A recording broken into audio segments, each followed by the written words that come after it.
জাল পাসপোর্টের পরে এবার জাল ভিসার খোঁজ শুরু করলো ইডি। ধৃত পাকিস্তানের নাগরিক আজাদ মল্লিক জাল নথি দিয়ে ভিসা নিয়ে থাকতে পারে বলে সন্দেহ তদন্তকারীদের।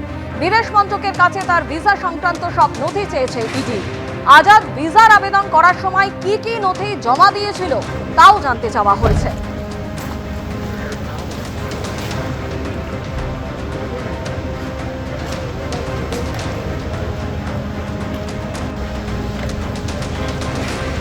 জাল পাসপোর্টের পরে এবার জাল ভিসার খোঁজে তদন্ত শুরু করলো ইডি। ধৃত পাকিস্তানের নাগরিক আজাদ মল্লিক জাল নথি দিয়ে ভিসা নিয়ে থাকতে পারে এমনই সন্দেহ তদন্তকারীদের।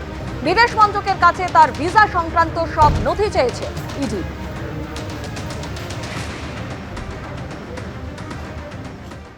নজর রাখবো পরের খবরে। উত্তর চব্বিশ পরগনার খড়দায় আগ্নেয়াস্ত্র ও কার্তুজ উদ্ধার। রাতে তল্লাশি অভিযানে উদ্ধার 4টি আগ্নেয়াস্ত্র, উদ্ধার 9mm পিস্তল ও দেশি বন্দুক। পুলিশের অভিযানে বাজেয়াপ্ত 17 রাউন্ড কার্তুজও।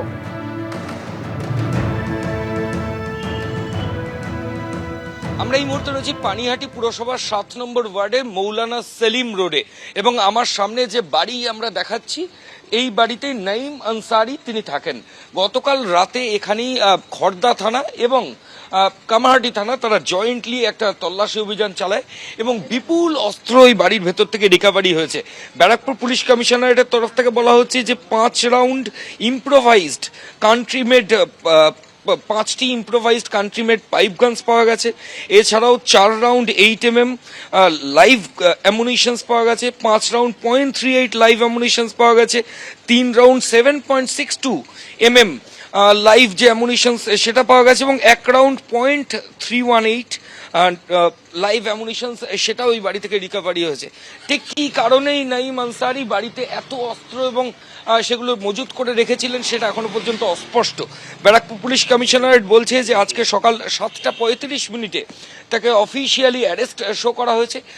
বিপুল অস্ত্র এই বাড়ি থেকে পুলিশ আধিকারিকরা রিকভারি করেছেন এবং আজকে সকালেই নাঈম আনসারিকে এই গোটা ঘটনায় অস্ত্র আইনে অ্যারেস্ট করে তাকে ব্যারাকপুর কোর্টে পুলিশ আধিকারিকরা প্রডিউস করবেন এবং নিজেদের হেফাজতের জন্য আবেদন জানাবেন যে এই অস্ত্র তিনি কোথা থেকে পেলেন, কি কারণে তিনি প্রকিওর করেছিলেন নিজের কাছে। এই গোটা বিষয়টা খড়দা থানার পুলিশ আধিকারিকরা তদন্ত করে দেখছেন। ক্যামেরা অতনু কুণ্ডুর সঙ্গে ময়ূখ ঠাকুর চক্রবর্তী, এবিপি আনন্দ, উত্তর 24 পরগনা। আপনারা শুনলেন যে খড়দায় অস্ত্র উদ্ধারের ঘটনায় নঈম আনসারি বলে এক ব্যক্তিকে গ্রেপ্তার করেছে পুলিশ। আর এই ব্যক্তি প্রসঙ্গে অর্জুন সিংহ তিনি দাবি করছেন যে খড়দায় অস্ত্র উদ্ধার কাণ্ডে ধৃত নঈম তৃণমূল কর্মী। মমতা ব্যানার্জির রাজ্যে এখন এদেরকে বিজনেসম্যান বলা হয়, যারা এই অস্ত্র রাখছে, অস্ত্র ব্যবসায় করছে। লিডার ছিল, তারই 1 নম্বর লোক ছিল সিপিএম জামানায়।